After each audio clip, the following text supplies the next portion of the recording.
श्री शिवाय नमस्तुभ्यम। हर हर महादेव। अक्षय तृतीया के पावन पर्व की आप सभी को हार्दिक शुभकामनाएं।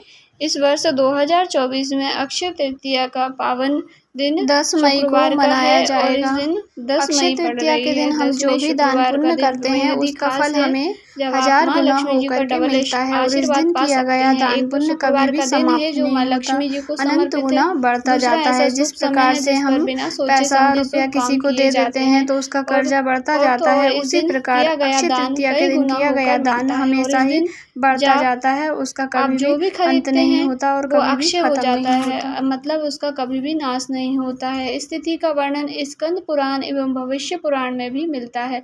अक्षय का अर्थ है जिसका कभी भी क्षय न हो, अर्थात जो सदा स्थायी रहे। अक्षय तृतीया तिथि अखंड, अक्षय और सर्वव्यापक है। 10 मई से ही चारों धामों में से एक धाम बद्रीनाथ के पट खुलेंगे। वैशाख शुक्ल पक्ष की तृतीया रोहिणी नक्षत्र से युक्त है, जिसमें दुर्लभ संयोग बन रहा है। अक्षय तृतीया के दिन आप कुछ भी वस्तुओं का दान करते हैं, अर्थात सत्तू का दान करना श्रेष्ठ माना जाता है। कहते हैं इस दिन जो भी दान पुण्य किया जाता है उसका फल कभी भी समाप्त नहीं होता, वह अनंत गुना बढ़ता जाता है। हमारा दान पुण्य कुछ भी दान करें वह हमें अनंत गुना होकर के मिलता है। अक्षय तृतीया के कुछ उपाय जो पूज्य गुरु जी पंडित प्रदीप जी मिश्रा की कथा के हैं वो हम इस वीडियो में शामिल करेंगे।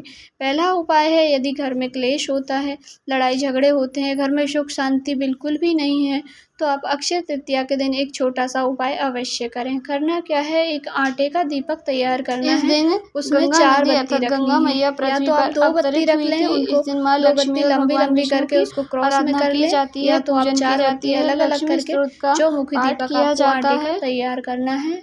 तैयार करने के पश्चात उसमें सरसों का तेल भरना है, और चाहे तो आप घी भी भर सकते हैं, पर सरसों का तेल का गुरुजी ने इसमें वर्णन किया है। सरसों का तेल भरने के पश्चात आपको जाना है भोलेनाथ जी के मंदिर। मंदिर में जाकर चौखट पर, मंदिर के अंदर नहीं, भोलेनाथ की चौखट पर आपके राइट हाथ की तरफ अर्थात सीधे हाथ की तरफ चौमुखी दीपक आपको प्रज्वलित कर देना है। अपने घर की सारी समस्याएं जो भी हैं, घर में क्लेश होता है, घर में सुख शांति नहीं है, ऐसी प्रार्थना करके दीपक को प्रज्वलित कर देना है, और थोड़ी देर वहीं से प्रार्थना करके श्री शिवाय नमस्तुभ्यम कह करके वापस आ जाना है। बस इतना ही करना होता है। गुरुजी कहते हैं जो भी जिसके घर से भी इस उपाय को अक्षय तृतीया के दिन कर लिया जाता है उसके घर में हमेशा सुख शांति सदैव बनी रहती है।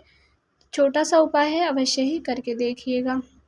दूसरा उपाय है, अक्षय तृतीया के दिन आप कुछ न कुछ वस्तु दान अवश्य करें, या तो आप सत्तू का दान करें या तो आप जल का दान करें।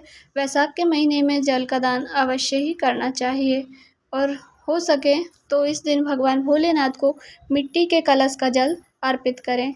कहते हैं कि जो भी दान हम अक्षय तृतीया पर करते हैं वह 1000 गुना हमें होकर के मिलता है। तो पूरे वैशाख महीने में यदि आप मिट्टी का जल बाबा को अर्पित नहीं कर पाए हैं, मिट्टी का कलश भी यदि आपके पास नहीं है, तो आप एक मिट्टी का दीपक ले लें। पुराना दीपक भी होगा दिवाली का, तब भी आप उसे धो करके शुद्ध करके उसमें पहले जल भर के, रात्रि को जल भर के रख दीजिए, और उसी जल को सुबह तांबे के कलश के जल भर के, तांबे के कलश को पहले जल से भर लीजिए, और उसी जल के कलश में जो दीपक ने आपने दीपक के अंदर जल भर के रखा है रात्रि को, उस जल को उसमें मिलाकर भोलेनाथ को अभिषेक जरूर करें। आप मंदिर नहीं जा पा रहे हैं तो अपने घर की शिवलिंग पर ही मिट्टी के जल का अभिषेक करें। कहते हैं कि पूरे वैशाख महीने का जो पुण्य है वह आपको केवल अक्षय तृतीया के दिन दान पुण्य जलाभिषेक करने से प्राप्त हो जाता है।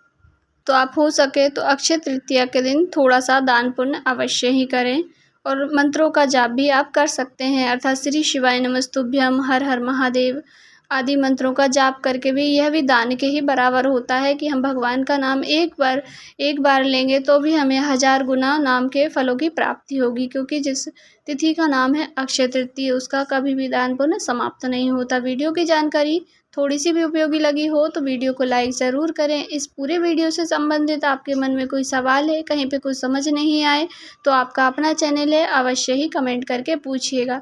कमेंट में भगवान भोलेनाथ के मंत्रों का दान अवश्य करें, क्योंकि दान इस दिन किया गया दान कभी भी समाप्त नहीं होता है। श्री शिवाय नमस्तुभ्यम।